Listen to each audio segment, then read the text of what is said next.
comment trouver des meme coins qui font x10 sur Solana? C'est la question que tu t'es posée et qui t'a amené à cette vidéo et on va y répondre aujourd'hui ensemble. Déjà, il faut que le token provienne de PumpFun. PumpFun, c'est quoi? C'est un launchpad, c'est-à-dire une plateforme sur laquelle tu peux créer des crypto-monnaies sur Solana. Pourquoi c'est important qu'elles proviennent de PumpFun? Déjà parce que ça va te permettre d'avoir de la visibilité et de la confiance, parce qu'en fait, c'est toujours les mêmes contrats. Donc là, c'est un peu technique, mais c'est toujours les mêmes contrats qui sortent de PumpFun, et donc tu es sûr qu'il n'y aura pas de fonctionnalités malveillantes, de backdoor, etc. Ensuite, ça permet, comme je te l'ai dit, d'éviter des scams, et ça amène beaucoup de visibilité parce que beaucoup de gens recherchent des tokens sur PumpFun, donc tu es sûr qu'il y aura du volume, tu es sûr qu'il y aura des gens qui vont acheter. Ce qu'il faut savoir, c'est que actuellement, une crypto passe de PumpFun à Radium, donc pour simplifier, à Dexscreener à partir de 90 000 de market cap. Donc il peut y avoir deux stratégies, soit essayer de rester sur PumpFun et de rentrer dans des tokens avant qu'ils passent sur Radium, etc. Ou alors attendre qu'ils passent sur Radium, sur Dexscreener, pour déjà éviter pas mal de scams, enfin pas mal de, comment dire, de tokens qui vont pas loin, etc. Et uniquement te focaliser sur ceux qui ont du potentiel.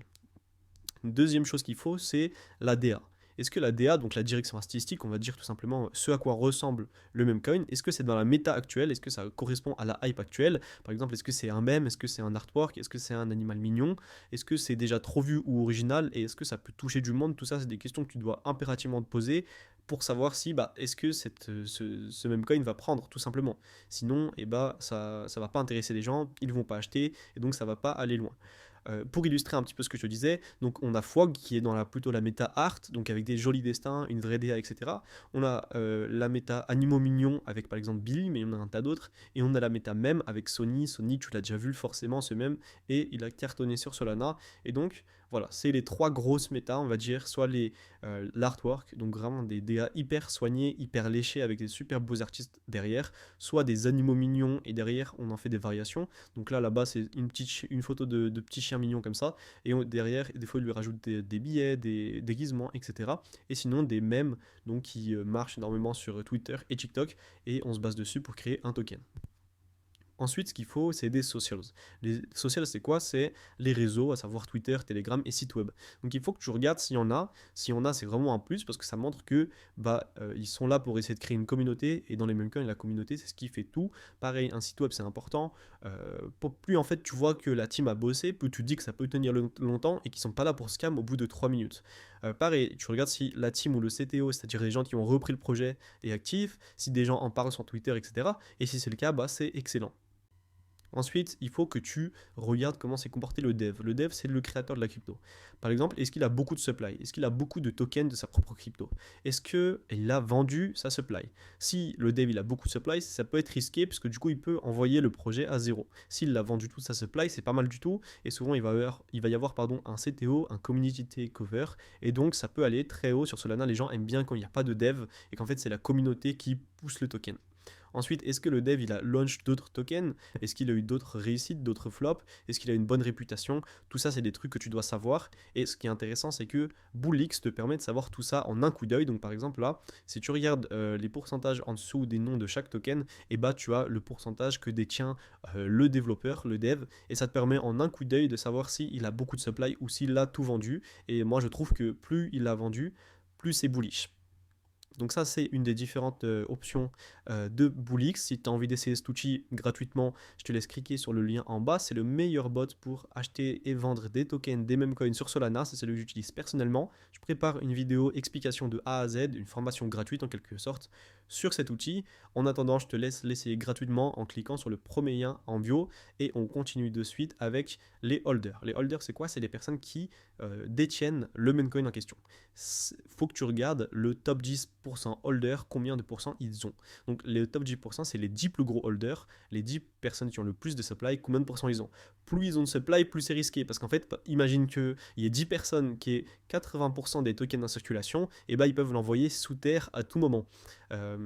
Alors que moins les gens ont de supply, enfin moins le top 10% a de supply, moins c'est risqué puisque c'est très bien distribué et donc il n'y a pas une personne qui peut envoyer la charte à zéro.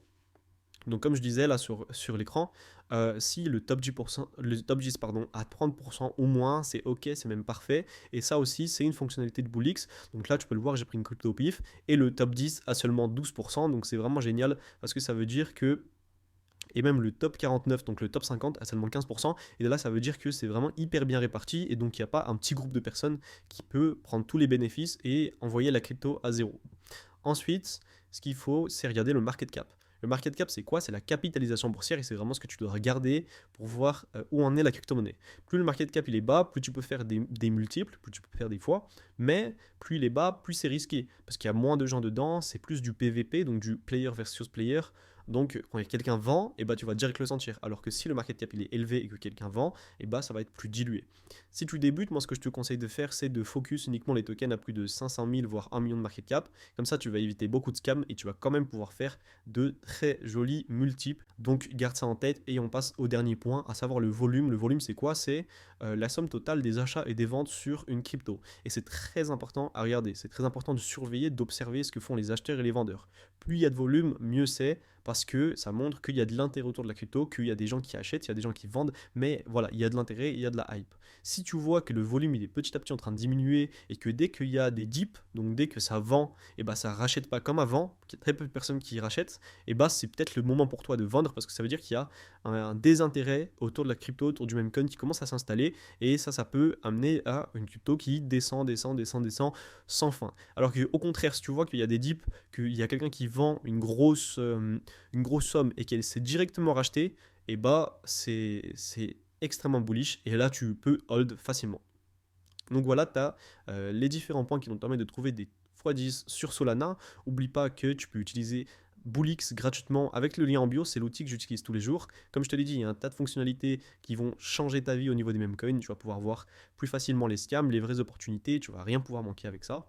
Et ce que je te conseille de faire aussi, c'est de rejoindre le canal Telegram de Call. Dedans, je te montre les tokens que j'achète, les tokens que je vends. Je vais aussi t'envoyer des insides, donc des meme coins sur lesquels j'aurai plus d'informations que la plupart des gens. Je vais aussi te donner des conseils, partager des outils, etc.